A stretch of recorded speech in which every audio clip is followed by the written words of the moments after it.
everyone, and welcome to episode 5 of the Cynical Challenge podcast. My name is Grayson Knutson, coming to you from Edmonton, Alberta, where things are quite a bit warmer than they have been for the last week or so. Jeff Paulus joins us from St. Albert. How are you doing today, JP? Fantastic. Hockey night in Canada. Leafs, Habs. Here we go. Ready to go. We're trying to record this before the game really gets into the nitty-gritty, that's for sure. Jeff Salisbury is on the line from beautiful Saskatoon, Saskatchewan. What's up, Sally? Well, first off, you can see I'm repping the Canada red and white after the big game that happened the other day.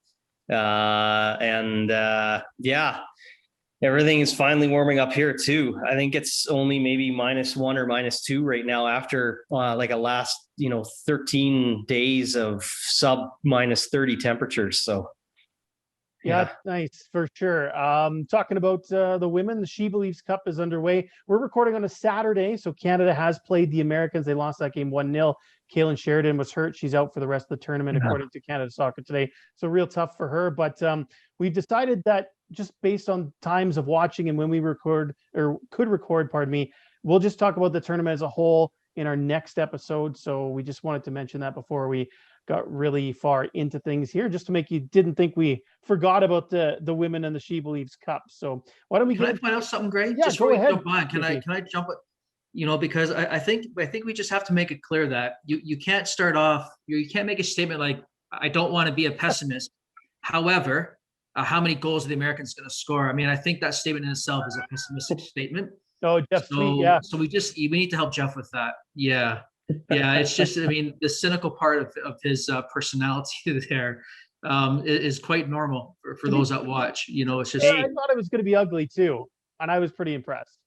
hey, this cynical nature got me a personalized mug made by the head of the Voyageurs himself. So I think it's, working out okay. Yeah, perfect. Great start for Bev. Great start. Yeah. Honestly, I think that the way that they tried to play for her, and awesome. But yeah, we're going to talk about it later. But it was. I think we can all be happy with that performance. Yeah, So- breath of fresh air. Yes. We'll have seen them play Argentina. If this comes out Monday, I guess it would have been yesterday. And then Wednesday is the final game against Brazil, and that should be a real telling one. And you can catch that on One Soccer for those of you who have a subscription to that. Why don't we talk about some CanPL news? Mostly just re-signings this week. A couple of key re-signings and one big signing from outside the league. That was FC Edmonton. Tobias Warshevsky, a striker, 6'2", played a little bit with some of the German youth teams. Gives them a different option aside from Easton Ongaro up top. JP, I'll defer to you on this one. What do you make of this move for FC Edmonton? To be fair, I don't know much about this player. Obviously, satisfies the 21st club rule. Which I guess is why you look at that player. I think they did need a second 9, someone to push Easton. So they did need that with Tommy not there.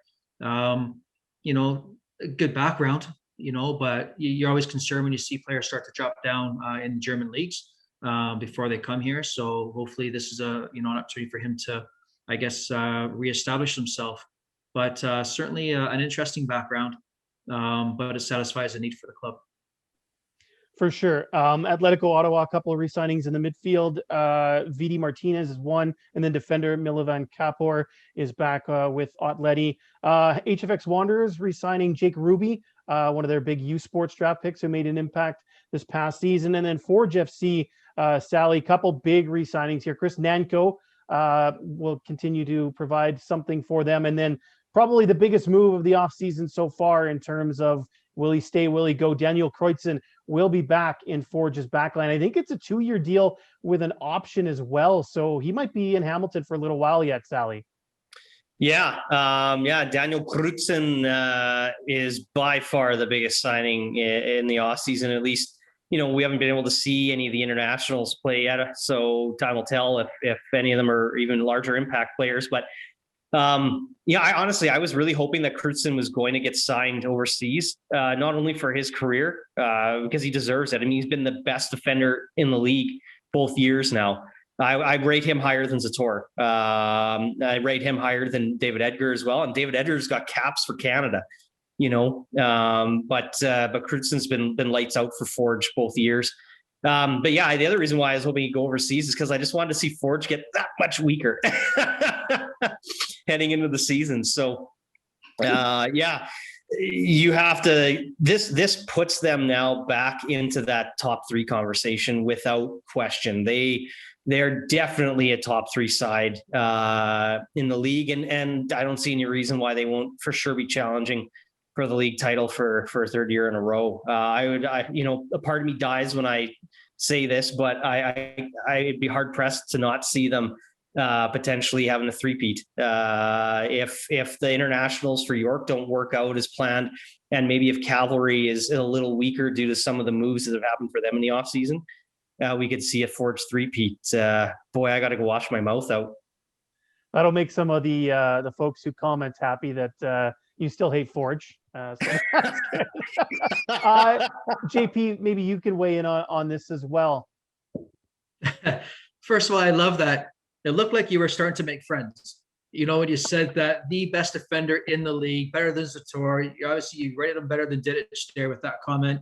You're making friends, but then you just pull it right back. Like you open the door for a second. I like to slam toes in the door. You've done it. Yeah, you've done it. Listen, I mean, he's class. He's class, and this is a roster that again, if it ain't broke, why fix it? You know, with that management team they have with Bobby, with Costa, they'll find the players that they need to fix any holes that they currently have.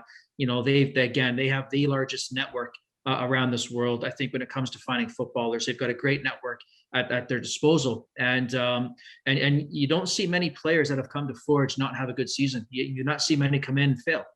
And again, it goes to good scouting. It goes to really good management that's running that group there. And when you see this core of players all coming back in a time of in a salary cap situation where of course there's obviously a lot of talk about that going on right now, but this is a group of players that have committed to a project because they all believe in what's happening in Hamilton. They all believe in their manager Bobby, big time. Their coaching staff. For me, it's not even top three. It's still the best team.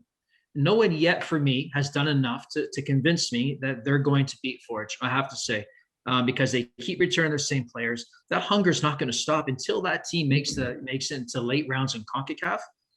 In the big tournament part, they're not going to be satisfied. So they're not going to have to worry about lack of hunger, things like this. Like they're going to be going. And for me, it's now the exciting part for Forge is what one or two or three pieces have they not announced yet that are going to be new players will they add to this roster, which takes them even higher, I think, because certainly their core is the deepest and strongest in the CPL with all these re-signings. Let me just throw this out there then. Is it a possibility you think that, I know that it seems like Kreutzen would be a candidate to move on. By signing him, do they look now at maybe just making sure they have him under contract so they can obtain a transfer fee should he wish to move maybe after this season? Is that something that maybe that Forge is thinking about here?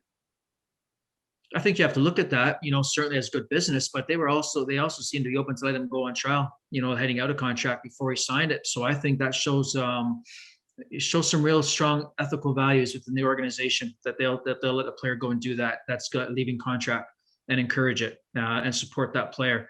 And it didn't, for whatever reason, if it didn't work out or whatever happened there, for them just to say, yeah, come on in. Here's a really long-term deal based on based on the deals that typically get signed in this league. I think it's I think that speaks well to the organization.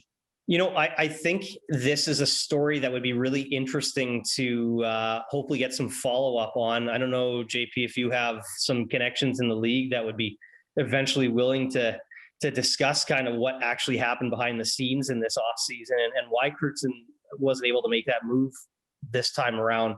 But, a guy, he's already shown the pedigree in the league. I mean, if you look at his highlight reel in the league and CONCACAF play, I just can't imagine that there isn't a side in Sweden, Norway, generally in Scandinavia, that wouldn't be willing to take him on. So maybe somewhere down the line, if little birdie ever tweets at you what kind of the background story was on why this move didn't happen, that'd be an interesting thing to learn about down the road. The one thing I can say about Canadian players going overseas and why maybe some don't stick on trials, we have to remind ourselves that we're still a developing player. We're a developing national country in the development of young players. And for every Canadian that's a decent player here, there is, 500 in the country that they're going to that have come through pro academies their entire life. And so the step isn't as easy as we'd like it to be, certainly, as easy as we make it sound quite often. And because the other issue that we have is once a player hits a certain age, if a player is under 23, a team can take a chance on that player because they can bring him in. They can actually put him for a year of development with their under 23 side in Europe. And that way they can also work with that player. They've got a prospect there, but as soon as a player is aged out of that, now they've got to bring a player over and sign them to their first team. And do they do that when they really have some areas that they still want to work on with that player? Can they afford to wait when they just take one of their own 20-year-olds that's in their system, that knows their system? So, we're up against it. Our players are up against it a little bit. It's not as easy as going over there for as well as they do here. And listen, we know it. Sometimes it just takes getting the opportunity. We've got a lot of players that can go and shine, but you also look. I mean, Tristan Borges, I don't think has had the success that we thought he would have when he left here, and he was the class of the league. I mean, Becker was the MVP in 2019 for me, regardless. But Borges was number 2, and so it's not that easy. So I'm not surprised. What I'm happy about is these clubs are giving these players an opportunity to go overseas for a look to try and make it. But it's not easy when they're already over the age of 23. You mentioned how tough it is for Canadian players over the age of 23. We've seen a few interesting retirements or stepping away from the game. Today was Ajay Kabra on this Saturday announcing he's just going to go back to school. I would imagine at the University of Alberta. Dylan Sacramento also has decided to step away. He just wants a job where he can make a little bit more money. And that was one of the big things that's come out in the last week to 10 days. There have been a couple different articles from a couple different sources stating here are some of the league wages. Guys, it's not pretty. I know, JP, you've dealt with it. You know what the numbers are. And now that they're a little bit more public, maybe you can comment a little bit more on it. But Sally, I want to start with you. This is worrisome, isn't it? To see guys like this just step away because there simply isn't an opportunity to make a living in football in Canada, at least right now in the Canadian Premier League. Yeah, well, I mean, not only have Cabra and Dylan Sacramento stepped away, but Luca Gasparotto hung up his boots right after the Island Games. I think it was only a matter of weeks after the Island Games concluded that all of a sudden he's calling it quits. So there's a third player. Maybe there are even others that we actually haven't really heard about yet that haven't, they're just showing on the CPL site as just unsigned in the table of team rosters right now. But, by the way, show everybody what beer you're drinking when you get a chance. Yeah.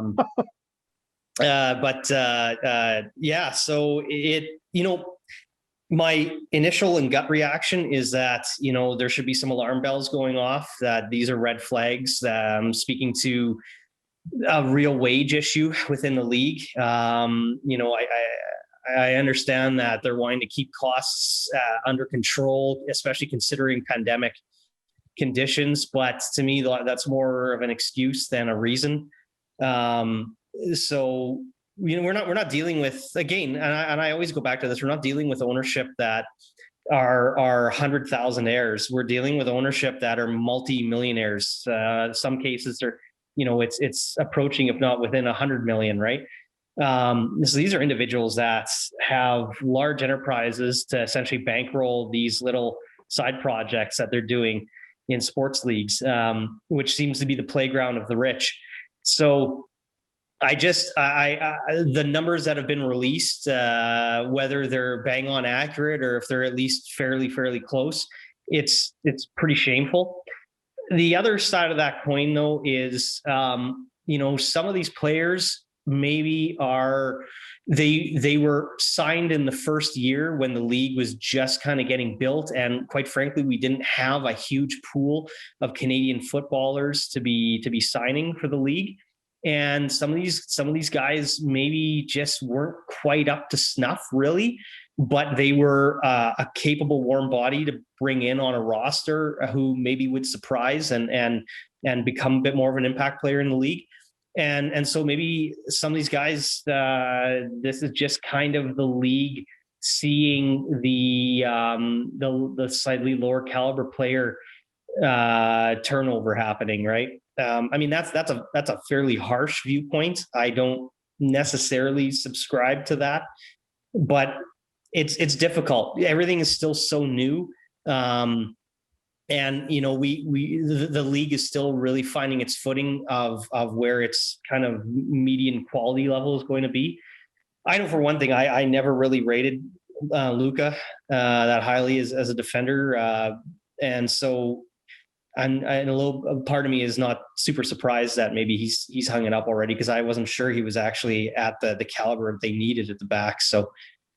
But yeah, you know, you just can't help but feel that that there should be some alarm bells going off, and that we need to be a little more critical of the league for its own good. But are some of these players just being pushed out by the 21 club requirements, JP? Is that kind of what you're thinking? Yeah, this one with Ajay hurts, I have to say. You know, seeing that announcement today, I didn't know that was coming. And that's really disappointing, you know, because I mean, I can tell you, Ajay is if that's the case, he's a double casualty of it. And when I built the roster in 2019, my experience came from, of course, you know, spending a lot of time dealing with agents and helping build the rosters of FC Edmonton in the NASL with Colin Miller. And so I was taking, most of my education came from the NASL days. Of course, the NASL had no salary cap.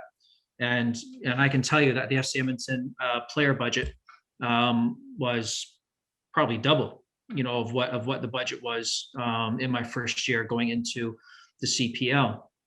So I caused some of my own issues in year one with just some of the dollars that I was paying, obviously, with some of the senior players, respecting what they had earned in the NASL, not bringing that to this league. So I created some salary cap issues myself. So that's the first thing I'll say before I pass any blame or anything to anybody else. You know, I created my own issues. But then I get to, you know, then you get to the 2020 season, and this new rule dropped in 2020 where we had to sign 2 of these 21st club players, these 2 internationals. Well, the one player that was directly impacted by that was Ajay Cabra.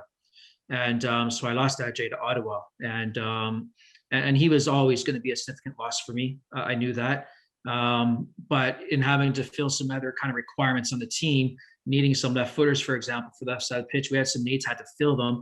And then you get down to a salary, you know, a bit of a crunch in your salary cap. And all of a sudden you realize you're now forced to sign these 2 international players. So the money that would have been there for Ajay was no longer there. And I couldn't get him on a deal that would have worked for us because it wasn't fair to him. So the move to Ottawa is what transpired. And such a loss, because number one, who he is as a person, he's just a great human being. I mean, it just is everything you can like about Ajay. But he is a very similar player to Shamit Shulman. People don't understand that about Ajay, but he's a very similar player. And you've seen them both, Grayson.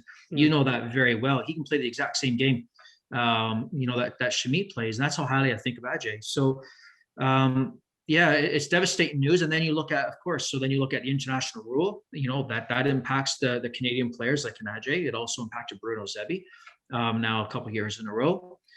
So there's that. And then, of course, trying to make these players fit within a salary cap.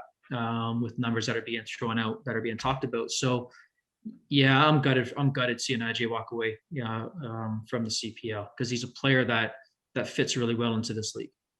Yeah, I would echo those sentiments. And obviously we'll have that bias just having known him and dealt with him in the past. But I think Ajay is a fit on almost any CPL team. He's a CPL caliber player easily in my books. And like you said, off the pitch, just an absolute gentleman, just a class act, and somebody you want on the team.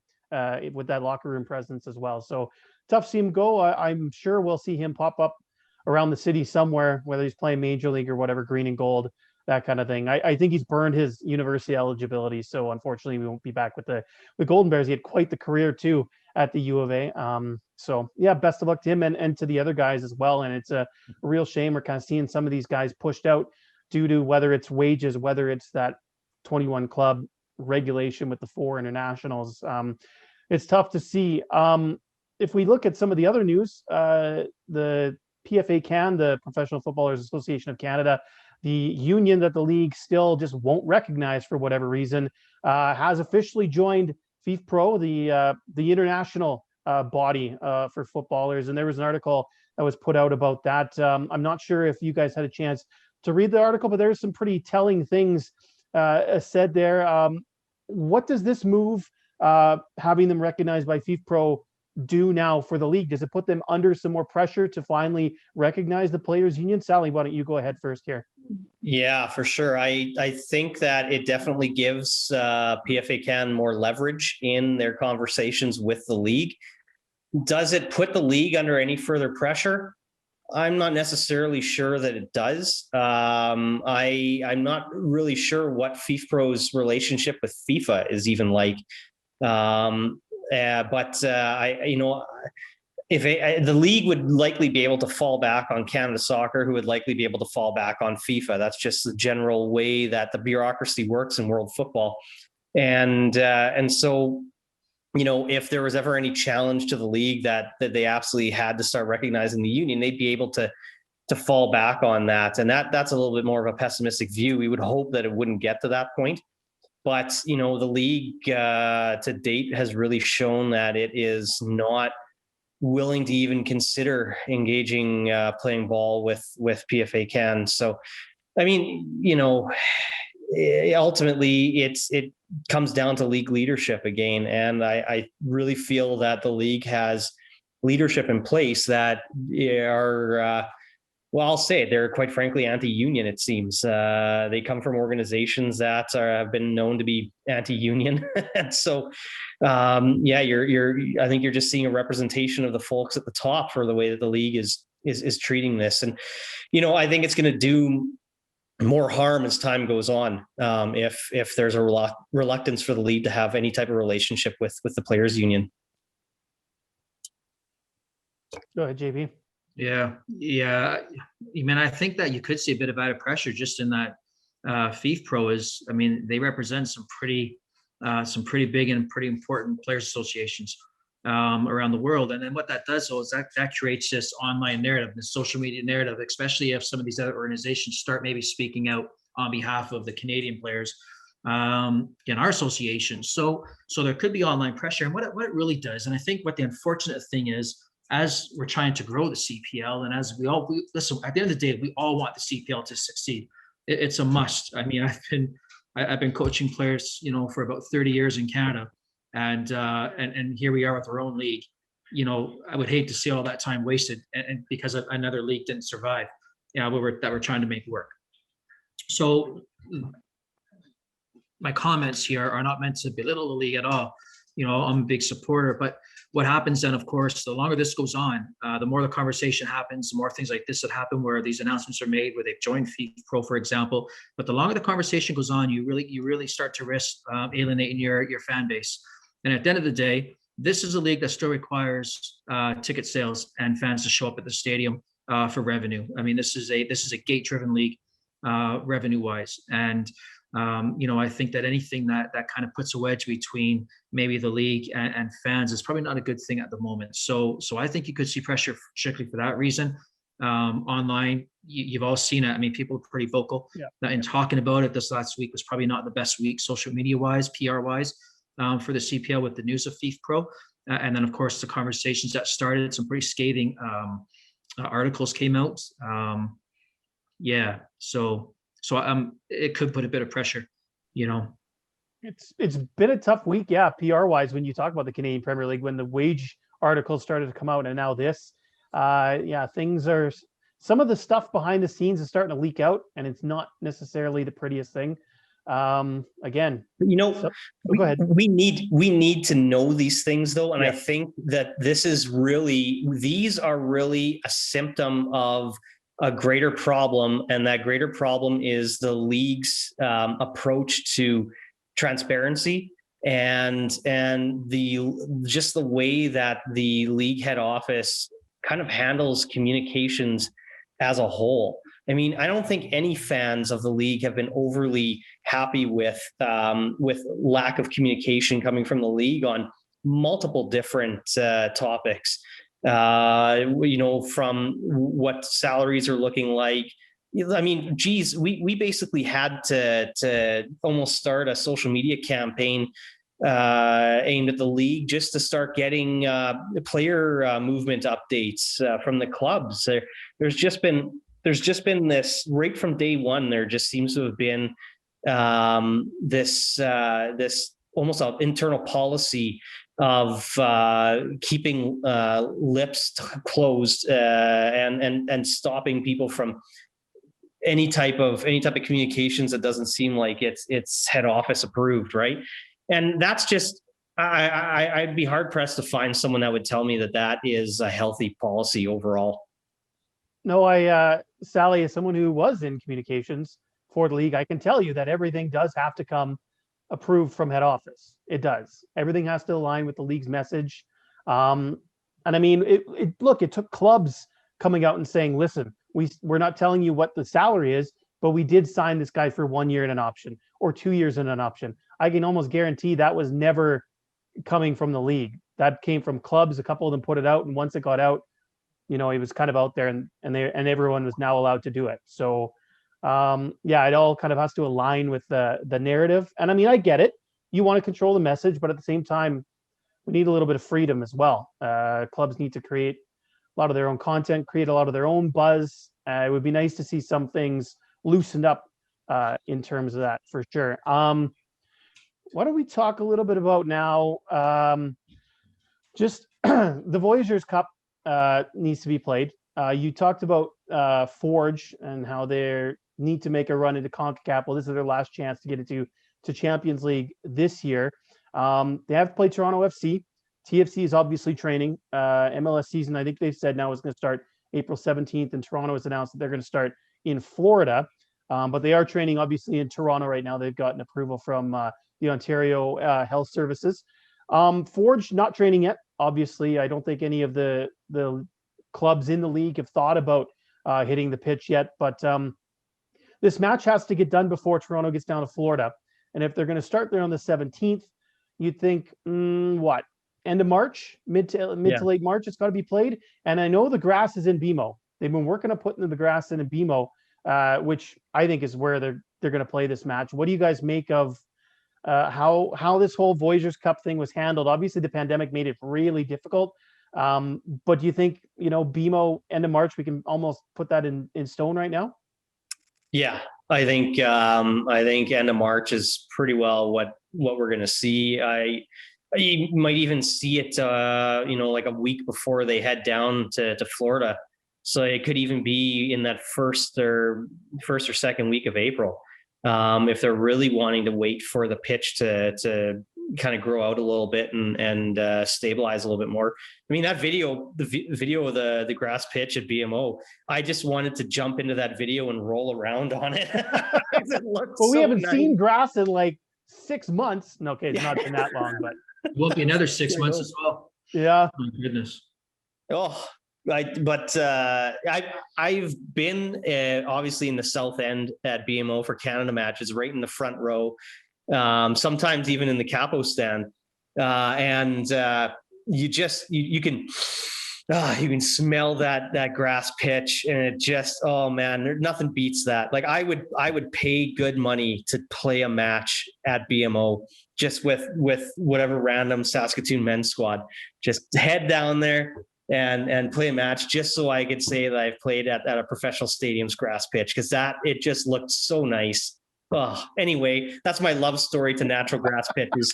Let us continue. Yeah, you just took this out of being a PG show with that definition of you in a grass pitch. Well, I think it's Sally. Yeah. A lot of that comes with your ankle and your knee too. Eh? You need the grass. Yeah. Oh my God. Well, actually, you know what? It's funny. When my left leg shattered, it was in a sprinkler hole in the middle of a grass pitch. Oh, okay. So these days I'm a little wary. Yeah. AP, this puts a lot of pressure on Forge, doesn't it? They got to get ready in not a very long amount of time. Whereas TFC, again, they're already training together. Yeah. I mean, I believe Bobby will probably have his guys training, getting ready for this. I mean, he knew that the date would come up before their season started. So again, he's pretty savvy, so I imagine he's probably got the majority, and you see the signings as well. The majority of the roster is intact, especially with Kreutzen coming back. So I imagine they are doing some work. What's nice about Bobby's situation is this is a team that has a style of play under Bobby. They know each other very well. They know his systems very well. He knows every one of them very well, because it'll be the same group he's had almost for 2 years that are going to go in and play this game. So there's not a lot of changing for this. He'll definitely Now, what'll hurt though is because for me, he's tactically the strongest manager, and the way he can kind of break down opposition and create a game plan for a 1 game or a 2 game series. Maybe the disadvantage he has this time is that, well, he'll know the players on TFC, he won't know the new manager. So there'll be a change in there. But then the flip side, of course, is that all the TFC players, they have to now learn a new system and a new style from this new manager. And can they get it right in a very short period of time? Because they're not going to have a whole lot of friendlies themselves. What I read the other day is they're pretty desperate to get a friendly versus maybe Montreal before they have to play Forge. And Montreal offered to play them a friendly, and I'm like, that's not a thing a rival does. Well, it is when you don't want a CPL team to win the Canadian Championship.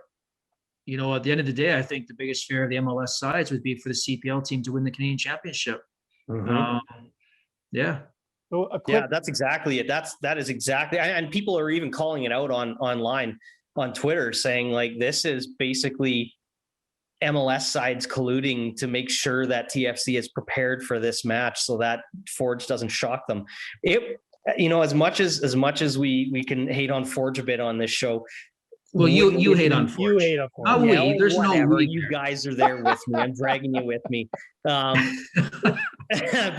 wouldn't it be absolutely stellar if they shocked TFC and won the Voyageurs Cup? That would be. I would celebrate. I would fly to Hamilton and get hammered with Alan Gorman just to make sure that everybody knows how ecstatic I was that Forge beat TFC to win the Voyageurs Cup. It would be something. I mean, I just did a quick count of Forge's roster. Looks like there's about 15 guys. So it almost seems at this point, just get 16 guys if you have bring in your internationals, in between then, because it'll be almost 2 months before Forge actually plays a CPL match. So you got to ramp up in this last month for one match. Then you almost have 2 months off again before the CPL season kicks off. JP, do you see TFC putting out a full strength squad for this? Will we see all their big guns out on the pitch for a match against Forge? I think they have to. Truly, I think they have to. I think you have to. I don't care what level you're at, and yeah, there's a difference in level of player because of the wages you can pay. Of course, none of us are naive to the fact that they've got a team of superstars at TFC, within North America. But you also have to, as a manager, you have to look at what Bobby's been able to do. You have to look at their performances in CONCACAF to date against some big organizations. We can take the Haiti game and throw that one away. But against the other oppositions, which are big clubs, successful clubs with history, they've been very, very good. He can prepare for any opposition in a 1-game playoff, and you have to respect the way that team can defend as their defensive organization. You have to respect the way Forge can prevent you from scoring. And then they've got a couple players up top that in one moment can maybe have a moment to change a game. Yeah, you can't take them lightly. If you put out not your strongest group against Forge, you find yourself one or two down.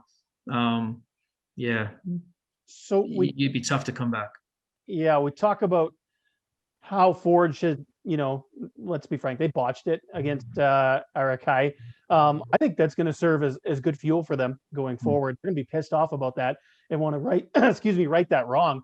But have you guys seen the updated CONCACAF Champions League format for, 2023 or 2024? Yeah. How bad does that mess? Like, that screws a lot of the CPL teams out of potential advancement, in my opinion. The way they've kind of sorted it all out, they're going to have 20 North American teams, so 3 will be Canadian. Canadian MLS teams can qualify through MLS now, finally, which they should have before, but that's a whole other thing. And then Mexico makes up on the other 8 or 9 teams. So you almost have half of Liga MX, a third of MLS, and then 2 or 3, depending on who wins the V Cup, Canadian Premier League teams. Those are going to be tough matches for CPL squads. And I think for the first few years, they're going to get absolutely slaughtered. And it's a shame that they've taken away the opportunity to travel to Central America, to the Caribbean, to play matches that are very tough matches. It's never easy to go to Central America or the Caribbean and get a result, as we've seen with club and country matches, either Canadian or American teams. But it's a real shame that they've taken that away, and it almost seems like CPL teams are getting fed to the wolves here a little bit. I mean, a few years away, but still. Well, I mean, yeah, you're not wrong. I think everybody was really hoping to see, number one, the CONCACAF League get expanded. And with that expansion, maybe one, even two other CPL clubs get an entry. Certainly at least two. I don't see any reason why a club like Halifax wouldn't be able to give it a go in the CONCACAF League and potentially find some success. And from there, still leave the CONCACAF Champions League open via the Voyageurs Cup. But really, I agree with you. I think that now we're just going to see CPL clubs in that competition. Man, it'll depend on who they're getting drawn, like what the groups look like. But they're going to be in groups against at least one Mexican side and at least one MLS side, probably multiple, because they're groups of 3 or groups of 4. They're groups of 5.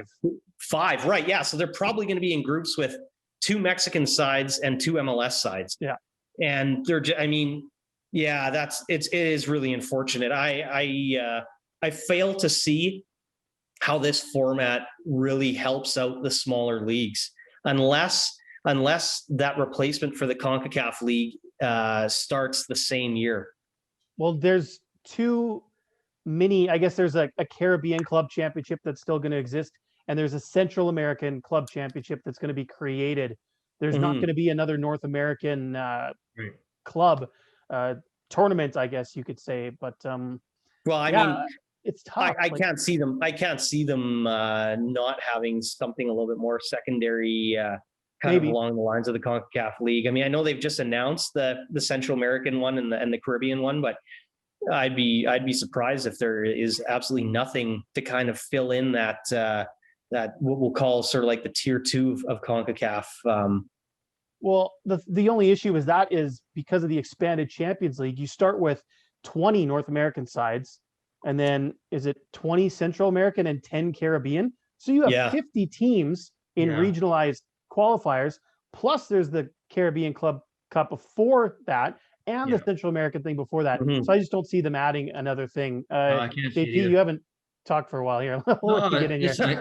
No, it's all good, but I agree with you, Grayson. I don't see room for another event for maybe the lower division teams in this. And what's unfortunate, it comes down to dollars and numbers.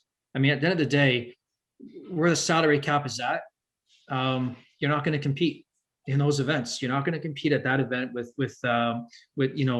Mexican teams and MLS teams in that type of a bracket, in that type of kind of reorganization of this event. It just won't happen. The other issue, of course, is you can sign a max of 23 players, and depending on when your season play is, when you're playing games, you're lucky to have 18 healthy ones. What 18 are healthy? What 16 are healthy? I mean, and you don't have the ability to replace them because you've spent to your cap. So here's a question I have for the two of you. So you are CPL HQ, and surely you must have been contacted and must have had discussion with CONCACAF leadership as to what's going to be happening with their continental tournaments coming to 2023. And you must have known at least to some degree what that change is going to look like. Why? If you're CPL leadership and club ownerships around the league, what's your mindset towards this now? What's your mindset towards this change? I think it's kind of double-edged. I think first you look at it as, okay, we get 2 guaranteed berths in that, round of, or that group of 20 with the chance to go on.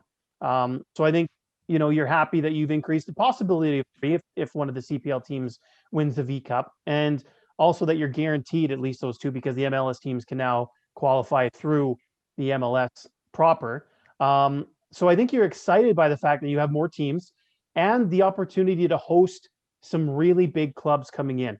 Could you imagine if, out in the kitchen, HFX Wanderers grounds, Tigres comes to town, or if, LAFC, their big names come to town, that's a draw for people locally. But again, the other side of that, coin, or the other edge of the sword, I guess, is that it's going to be ugly, I think, for those TPL teams, especially for the first few years. I realize that, again, we're talking a couple of years down the road, so you'd expect the quality of the league to bump up a little bit. And, maybe you could nick a result here or there at home. Hopefully try to get a draw, that kind of thing on the road, but it's not going to be tough. At the end of the day, this is all about CONCACAF saying, how can we get more games between Liga MX and MLS? Because that draws eyeballs and dollars in the States and Mexico, where all the money comes from. Yeah, I'll add into that. I mean, if you're the CPL ownership right now, group, we are Canada's #1 domestic league. Yep. We're not the best football in Canada as long as we have the 3 MLS teams here, but we still are Canada's #1 domestic league. So at some point you have to act that way and be that way. And most other leagues in CONCACAF, the winner of their league gets an automatic berth into that event. We're looking to qualify, so it's a bit different for us because the MLS champion, the Americans' top domestic league, they get a berth. So I think you have to accept it. I think you've got to kind of embrace that and say, okay, yeah, we're not there yet, but this now gives you, I guess, goals. I think playing against better opposition gives you goals, so you've got to get better. But yeah, you can't turn it down. Not if you want to be the domestic league of the country. You've got to behave that way, I think. And so it's probably just that this is validate themselves. Yeah, well, I think then from the fans' perspective, the fan side of view, it sucks a bit because your club's probably just going to get annihilated if they make it, and nobody likes seeing that. But from the club and the league's point of view, it's probably a major win because now you're getting now these clubs are going to be coming up exactly like you guys said. They're going to be coming up against behemoths of the region that are going to draw people to the games. I mean, yeah, if you're a piddly little club like FC Edmonton, having Could you imagine if one of the big Mexican clubs had to come and play at Clark? Yeah, or New York City, Clark turf with a concrete factory in behind. They're going to love it. Yeah, well, I mean, Cruz Azul will love it. That's their whole sponsorship. Yeah, so that's true. Right. Cruz Azul Concrete will probably buy that concrete plant before they show up. So, yeah, and this might be a little club out this way, by the way, Jeff, but it's still a bit bigger than the one in Saskatchewan.